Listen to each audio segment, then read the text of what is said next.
Okay.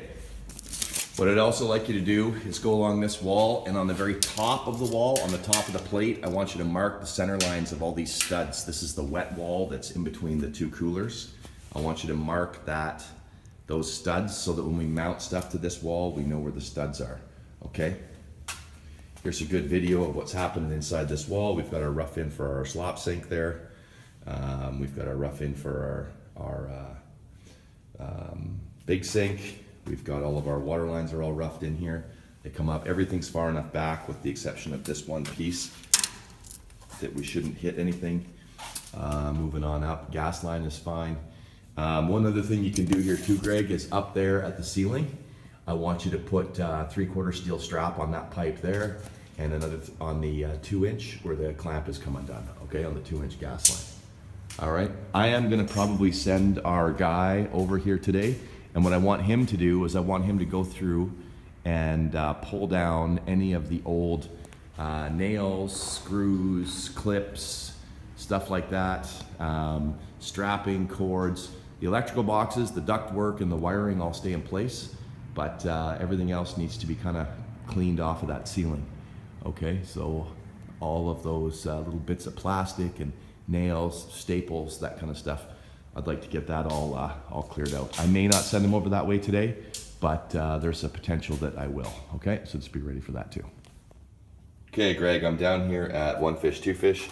I want you to install some backing behind this basin. There is some plywood here on site, but you're probably going to need to bring some 8x1 screws and your screw gun and your tin snips. So what I want you to do is fit a piece in here in behind this. You're going to have to notch this just and bend it out so it's flat. The backing is going to come across behind the basin here. Okay, so a piece of backing in here, and we'll go basically from the top of these pipes, we'll come up to about 15 inches. All right, and you can put a piece of backing in this space as well.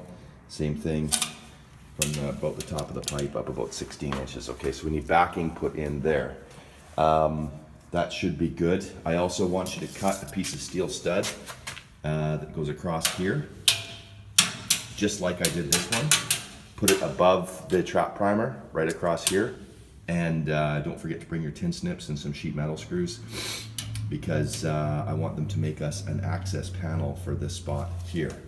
Okay, bring down a piece of 1.5 inch ABS.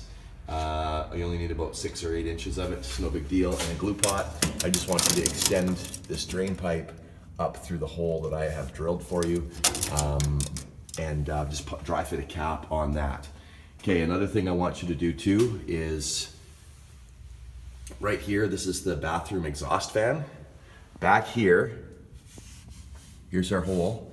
Just in front of our hole here, all I want you to do is I want you to take the skill saw and carefully cut out a square from up on top of that. And this is 6 inch. I want a piece of 6 inch pipe put on here and a 6 inch 90 to point up through the opening that you've cut. But I want that opening cut kind of like here on this side in this cavity. Cut that opening and pop it up, okay? So that's taken care of. So it's 6 inch steel. You don't have to screw it, just tape it is fine. Maybe you'll need to put a piece of backing across here to support it and get that taken care of. All right, so that's that.